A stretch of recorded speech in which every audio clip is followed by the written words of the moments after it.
70 के दशक के सबसे हैंडसम हीरोज में गिने जाने वाले अभिनेता थे विनोद मेहरा। 13 फरवरी 1975 को जन्मे विनोद की महज 45 साल की उम्र में हार्ट अटैक आने से निधन हो गया था। विनोद मेहरा अपने एकलौते बेटे का चेहरा तक नहीं देख सके, जिनका जन्म उनकी मौत से 8 महीने बाद हुआ था। विनोद मेहरा ने अमर प्रेम, घर, जानी दुश्मन, नौकर बीवी का जैसे फिल्मों में काम किया है और अपना बेहतरीन नाम भी बनाया है, लेकिन उनकी निजी जिंदगी हमेशा ट्रेजेडी से भरी रही। 3 शादियों के बावजूद विनोद मेहरा सालों तक तन्हा रहे। मीडिया रिपोर्ट्स के मुताबिक विनोद ने रेखा से भी शादी की थी, लेकिन वो उन्हें कभी पत्नी का दर्जा नहीं दे पाए। शादी के चंद घंटों बाद ही परिवार ने रेखा से बदसलूकी कर दोनों को अलग कर दिया। परिवार के दबाव में विनोद ने दूसरी शादी कर ली, लेकिन वो खुश नहीं रह सके। इसी बीच उनकी जिंदगी में एक्ट्रेस बिंदिया गोस्वामी आई। विनोद ने बिंदिया को अपनाना चाहा तो पत्नी ने, परिवार ने उन्हें इतना धमकाया कि जान बचाने के डर से उन्हें होटलों में छुपकर रहना पड़ा। सब ठीक होने का इंतजार था कि बिंदिया ने भी एक डायरेक्टर के लिए उनका साथ छोड़ दिया। आखिरकार उन्हें चौथी पत्नी से प्यार मिला, लेकिन शादी के महज 2 साल बाद ही उनकी मौत हो गई। विनोद मेहरा का जन्म 13 फरवरी 1945 को अमृतसर के पंजाबी परिवार में हुआ था। उनके पिता परमेश्वरी दास एक बिजनेसमैन थे, जो भारत को आजादी मिलने के ठीक बाद बिजनेस के लिए अमृतसर से बॉम्बई यानी कि आज के मुंबई आए थे। बॉम्बई में परमेश्वरी दास की बहन शारदा हिंदी सिनेमा से जुड़ी छोटी मोटी फिल्मों में रोल किया करती थी। बुआ की मदद से विनोद को महज 13 साल की उम्र में साल 1955 की फिल्म अदल ए जहांगीर में चाइल्ड आर्टिस्ट का काम मिल गया। इसके बाद 13 साल के विनोद 1958 की फिल्म रागिनी में भी नजर आए। 1960 की फिल्म बेवकूफ में विनोद ने किशोर कुमार के बचपन का रोल प्ले किया। बतौर चाइल्ड आर्टिस्ट काम करते हुए ही विनोद ने बॉम्बई में रहकर सांता क्रूज स्थित sacred heart boys high school से पढ़ाई पूरी की और सेंट जेवियर कॉलेज से बैचलर्स डिग्री लेने के लिए दाखिला ले लिया। पढ़ाई के बीच 20 साल की उम्र में विनोद ने ऑल इंडिया टैलेंट कॉन्टेस्ट में हिस्सा लिया था, जिसे United producer and film fair द्वारा ऑर्गेनाइज किया गया था। देश भर के 10,000 युवाओं ने इस कंपटीशन में हिस्सा लिया और 10,000 लोगों को पीछे छोड़कर राजेश खन्ना ने इस कंपटीशन में जीत हासिल की और विनोद मेहरा ने उन्हें कड़ी टक्कर देकर दूसरा स्थान हासिल किया था। इस कंपटीशन के बाद राजेश खन्ना को फिल्मों में काम मिलने लगा, लेकिन विनोद को कोई फायदा नहीं मिला। एक दिन विनोद मेहरा ने अपने कुछ दोस्तों के साथ मुंबई के मशहूर गेरलार्ड रेस्टोरेंट में अपना समय बिताने की सोची, जहां उन पर मशहूर डायरेक्टर रूप के शौरी की नजर पड़ गई। रूप के शौरी ने उन्हें अपने दफ्तर बुलाया और उन्हें साल 1971 की फिल्म एक थी रीटा में कास्ट कर लिया। 1971 में रिलीज हुई ये फिल्म जबरदस्त हिट रही, जिससे विनोद को पूरे देश में पहचान मिल गई। यहाँ से विनोद मेहरा ने बतौर हीरो करियर की दूसरी पारी शुरू की।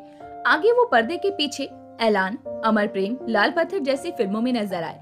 हालांकि उन्हें स्टारडम साल 1973 की फिल्म अनुराग से मिला।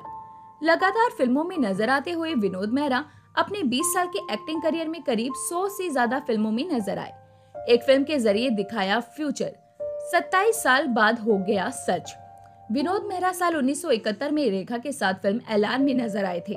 ये एक फिक्शनल फिल्म थी, जिसमें एक ऐसी रिंग का इस्तेमाल किया गया था जिसके जरिए इंसान अदृश्य हो जाता है। यही कॉन्सेप्ट अनिल कपूर के मिस इंडिया में भी इस्तेमाल किया गया था। इस फिल्म में रेखा को एक स्मार्ट वॉच का इस्तेमाल करते दिखाया गया था, जिसके जरिए वो कॉलिंग करती थी, जबकि 70 के दशक में स्मार्ट वॉच का इन्वेंशन भी नहीं हुआ था। इस फिल्म के रिलीज के 27 साल बाद साल 1998 में स्वीटमैन ने स्मार्ट वॉच का इन्वेंशन किया। आजकल स्मार्ट वॉच कॉलिंग आम है, लेकिन उस दौर में हैरानी की बात थी।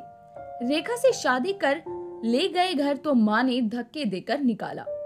फिल्म ऐलान की शूटिंग के दौरान रेखा और विनोद मेहरा एक दूसरे को पसंद करने लगे। दोनों ने 70 के दशक में सीक्रेट शादी की।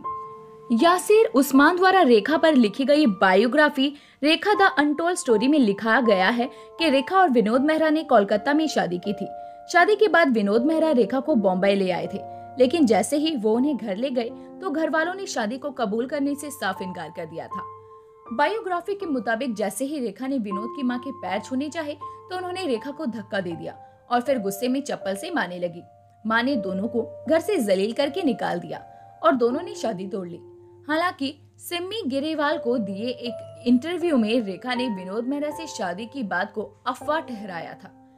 घर वालों ने जबरदस्ती कराई थी दूसरी शादी। विनोद मेहरा को रेखा से दूर करने के लिए उनके परिवार वालों ने उनकी शादी मीना ब्रोका से करवा दी। मीना एक हाउसवाइफ थी जो मुंबई आकर विनोद के साथ रहने लगी। शादी के कुछ समय बाद विनोद को हार्ट अटैक आया, जिसके लिए उनकी पत्नी को जिम्मेदार माना गया। बीतते समय के साथ विनोद की तबीयत तो सुधर गई, लेकिन उनके पत्नी के साथ रिश्ते बिगड़ गए।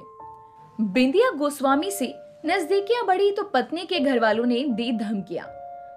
पत्नी से बढ़ती अनबन के बीच विनोद मेहरा और 16 साल छोटी एक्ट्रेस बिंदिया गोस्वामी की नजदीकियां बढ़ने लगी। जैसे ही दोनों के रिश्ते की भनक मीना के घर वालों को लगी तो उन्होंने विनोद और बिंदिया को धमकियां देनी शुरू कर दी। ससुराल की धमकियों से डरकर होटल्स में छुप कर रहे। पत्नी मीना ब्रोका के घर वालों से डरकर बिंदिया और विनोद अलग अलग होटल्स में छिपने लगे। कई दिनों तक लोगों से छुपकर रहते हुए दोनों तंग आने लगे, लेकिन बिंदिया के लिए विनोद किसी भी हद तक जाने के लिए राजी थे। उन्होंने साल 1979 में पत्नी मीना ब्रोका को तलाक दे दिया और साल 1980 में बिंदिया से शादी कर ली। परिवार और ससुराल वालों से लड़ते हुए विनोद मेहरा को जोरदार झटका लगा। साल 1984 में बिंदिया ने अचानक विनोद मेहरा से तलाक ले लिया और डायरेक्टर जेपी दत्ता से शादी कर ली। जिस बिंदिया के लिए विनोद मेहरा ने सब कुछ छोड़ दिया, वही बिंदिया उन्हें छोड़ गई। इस रिश्ते के टूटने से विनोद मेहरा काफी परेशान रहने लगे। 4 साल ऐसे ही बीत गए और उनकी तीसरी शादी हो चुकी थी। विनोद मेहरा ने साल 1988 में केन्या के ट्रांसपोर्ट बिजनेसमैन की बेटी किरण से तीसरी शादी की थी। साल 1988 में विनोद की पत्नी किरण ने बेटी सोनिया को जन्म दिया। दोनों खुशहाल जिंदगी जी रहे थे। फिल्म मेकर बनना चाहते थे विनोद। एक लौती फिल्म मौत के 3 साल बाद हुई थी release. Vinod Mehra film maker बनना चाहते थे। उन्होंने 90 के दशक के आखिरी में ऋषि कपूर, श्रीदेवी, अनिल कपूर को कास्ट कर फिल्म गुरुदेव प्रोड्यूस की और उसे खुद डायरेक्ट भी किया। स्टार कास्ट की डेट्स न मिलने पर फिल्म टलती गई, जिससे इसका बजट भी बढ़ने लगा। इससे विनोद को आर्थिक तंगी का भी सामना करना पड़ा, जिससे वो परेशान रहने लगे। आखिरकार साल 1990 में फिल्म की शूटिंग आधी हो चुकी थी, लेकिन इसी बीच 30 अक्टूबर 1990 को हार्ट अटैक आने से उनका निधन हो गया।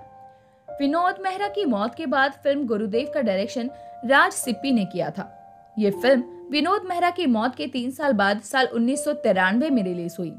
विनोद मेहरा की फिल्म पत्थर के फूल, इंसानियत और औरत भी उनकी मौत के बाद ही रिलीज हुई थी। विनोद की मौत के बाद हुआ था बेटे का जन्म। परिवार ने छोड़ा देश। विनोद मेहरा सिर्फ 45 साल के थे जब उनका निधन हुआ था। उनकी मौत के 7 महीने बाद उनके बेटे रोहन मेहरा का जन्म हुआ था। जब विनोद का निधन हुआ तो उनकी पत्नी 2 महीने की गर्भवती थी। बेटी सोनिया भी महज 2 साल की थी।